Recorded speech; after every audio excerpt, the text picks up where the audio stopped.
убийство бизнесмена. Преступление произошло на территории республики. Местные криминальные авторитеты под угрозой оружия захватили бизнесмена из Чеченской республики. При этом организатором похищения был известный в определенных кругах Адамыр Пачалия, который на тот момент уже год как находился в межгосударственном розыске.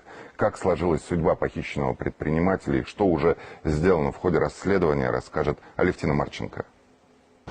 Ощущение полной безнаказанности и наплевательского отношения к закону героев этой записи просто поражает. Это никакие не 90-е, январь 2025-го, сетевая АЗС в Абхазии. Представительский седан блокируется 3 машинами, а в руках одного из нападавших калашников. Пассажиров черной иномарки пересаживают в другое авто. Один из них российский гражданин. Преступников не смущает ни наличие свидетелей, ни видеонаблюдения, ни того, что могут пострадать простые люди. Ведут себя дерзко и очень уверенно. Руководит похищением прямо из люка микроавтобуса небезызвестный в регионе криминальный авторитет Адамыр Пачалия по кличке Пачаха. Пачалия имеет судимость за то, что ранил полицейского и за то, что хранил незаконно огнестрельное оружие. Уже есть у него такая судимость. Он является в Абхазии таким, знаете, авторитетным безработным. Человек нигде не работает, но живет на широкую ногу. Вот. И имеет обширнейшие связи в криминальной среде Абхазии и за ее пределами. Удивительно, но Пачаха уже больше года находится в международном розыске за нападение на полицейских. Однако при этом абсолютно свободно перемещается по республике. Не исключено, что благодаря связям где-то на самом верху. Периодически его видят даже за границей. Точно известно, что после нападения на полицейских в прошлом году он скрывался в Грузии. То есть в стране, которая с Абхазией воевала, когда Сухум отстаивал свое право на независимость. И ведь для большинства абхазов Грузия противник номер 1 и сейчас, а для таких, как Пачаха, получается друг, соратник и брат. Летом 24-го он даже с грузинским вором в законе Тариелом Ани по кличке Таро был замечен на футбольном матче в Европе и был, говорят, в майке с флагом Грузии. Воровской мир, он такой, знаете, единый и неделимый. Почему? Им чужда политика. Они живут своей жизнью, живут своей воровской жизнью, криминальной.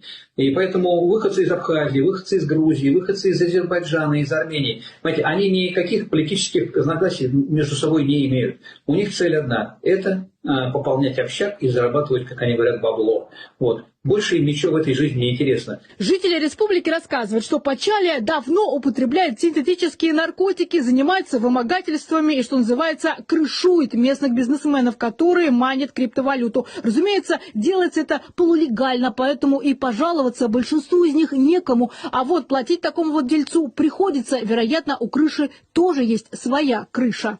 Они получают бесплатное электричество. Естественно, ни для кого не секрет, что майнинг криптовалюты для Абхазии один из главных источников этого серого теневого дохода, в котором, естественно, повязаны значительные силы политические, которые существуют в Абхазии. Известно, что Пачалия, помимо похищения бизнесменов, интересуется еще и протестами в Абхазии. Он был одним из участников так называемого боевого крыла радикалов. Лично был замечен рядом с правительственными зданиями. Причем, еще раз напомню, в тот момент он уже находился в международном розыске.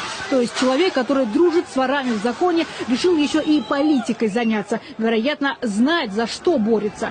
В одних рядах с ним был замечен и другой небезызвестный криминальный авторитет Тенгиз Агрба. Кстати, бывший абхазский депутат. Он, по слухам, тоже любит запрещенные вещества и оружие. О чем, кстати, еще несколько лет назад сообщала местное МВД. Гражданин Агрба незаконно хранил и носил при себе незарегистрированный пистолет иностранного производства, а также боеприпасы к нему в количестве 9 патронов калибра 9 мм.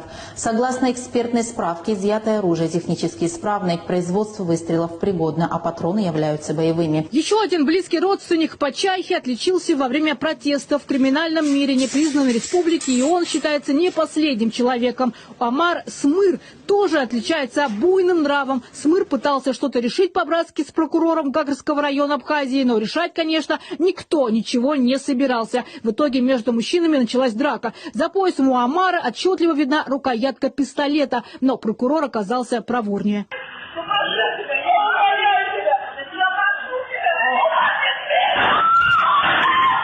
Уже после нападения на прокурора Омара видели на заседании ЦИК страны. Как получилось, что он до сих пор не задержан. Сейчас криминальными авторитетами и, самое главное, обстоятельствами похищения российского бизнесмена занимаются местные силовики. Одного из нападавших, у которого был в руках автомат Калашникова, уже задержали. Гражданин Маля, вам задается вопрос. Кому принадлежит данный автомат? Что касается потерпевшего, известно, что мужчин все-таки вынудили заплатить выкуп за свое освобождение, после чего не смогли выехать в Турцию. Тем не менее, расследование громкого дела продолжается, а Дамыра Почалию силовики